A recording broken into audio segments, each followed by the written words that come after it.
பிள்ளைகளுடைய வாழ்க்கையில பரக்கத்து ஏற்படணும்னா பெற்றோர்களாகிய நாம், ஒரு தாயின் தந்தை என்ன செய்யணும்?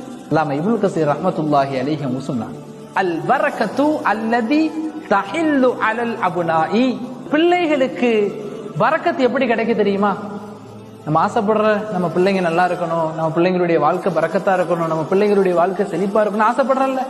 நம்ம பிள்ளைகளுடைய வாழ்க்கை செழிப்பாகணும், பரக்கத்தாகணும்னா அதுக்கு நம்ம என்ன செய்யணும்? தகூனு பி அமாலி ஆபாஇ. பெற்றோர்கள் அதிகமாக அமல் செய்யணும். பெற்றோர்களுடைய அமலை கொண்டு, பெற்றோர்களுடைய தொழுகையை கொண்டு, பெற்றோர்களுடைய இபாதத்தை கொண்டு, பெற்றோர்களுடைய திக்ரு, குர்ஆன் திலாவத் போன்ற சாலிஹான அமல்களை கொண்டு பிள்ளைகளுடைய வாழ்க்கையில் அல்லாஹ் பரக்கத் செய்யறான். என் பிள்ளை நல்லா இருக்கணும் அப்படின்னா முஸல்லா வச்சு தொழுகுங்க, குர்ஆன் எடுத்து ஓதுங்க. நீங்க செய்யக்கூடிய அமல்கள் உங்கள் பிள்ளைகளுடைய வாழ்க்கையில பரக்கத்தை ஏற்படுத்தும். பெற்றோர்கள் செய்யக்கூடிய அமல்கள் தான் பிள்ளைகளுடைய வாழ்க்கையில பரக்கத்தை ஏற்படுத்தி கொடுக்குது. அப்போ என் பிள்ளை நல்லா இருக்கும் நீங்க நினைச்சீங்கன்னா நீங்க என்ன செய்யணும்?